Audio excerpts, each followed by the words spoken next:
সাম্প্রতিক সময়ে মানবিক করিডোর এই নামটি ব্যাপকভাবে আলোচনায় এসেছে বাংলাদেশে। ডক্টর মোহাম্মদ ইউনূস ক্ষমতা নেওয়ার পর ৭-৮ মাস তার দেশ পরিচালনা করার পর যে কতগুলো সিদ্ধান্ত নিয়েছেন তার মধ্যে সবচেয়ে গুরুত্বপূর্ণ এবং স্পর্শকাতর সিদ্ধান্ত হচ্ছে মানবিক করিডোর। যদিও সরকারের তরফ থেকে বলতেছে আমরা এখনো মানবিক করিডোরের প্রস্তাবটা সম্পূর্ণভাবে গ্রহণ করিনি, তারপরও কিন্তু এই মানবিক করিডোরটি খুবই গুরুত্বপূর্ণ আলোচনায় এসেছে এই বাংলাদেশের পেপার পত্রিকায় কিংবা বিভিন্ন ধরনের গণমাধ্যমে।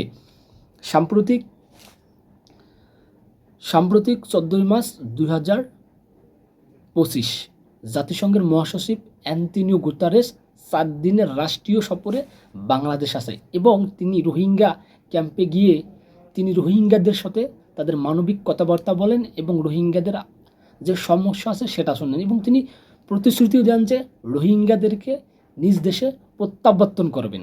এবং সেই ভাষণে কিন্তু আমরা সেই সংবাদও পাই, ডক্টর মোহাম্মদ ইউনূস বলেন যে কোরবানি ঈদের আগেই প্রায় 1.5 লক্ষ রোহিঙ্গা নিজ দেশে প্রত্যাবর্তন করবেন। এ ধরনের একটা আলোচনা হয়েছে জাতিসংঘের মহাসচিবের সাথে, সেই রকম একটা খবর আমরা পেয়েছি কিন্তু বিভিন্ন গণমাধ্যমের মারুফাতে। মানবিক করিডোর কি যদি ছোট্ট করে আপনাদেরকে বলি, একটি কনফ্লিক্ট অঞ্চলে তাদের জনগণকে খাবার দেওয়ার জন্য একটি শান্তিপূর্ণ দেশ থেকে একটি সংকীর্ণ পথ ব্যবহার করে সেই দেশের মানুষদের জন্য বিভিন্ন ধরনের ত্রাণ সামগ্রী, ওষুধ, মেডিসিন কিংবা আদার্স যে প্রোডাক্টগুলো নিত্য প্রয়োজনীয় জিনিস সেগুলো দেওয়া হচ্ছে একটা মানবিক করিডোর।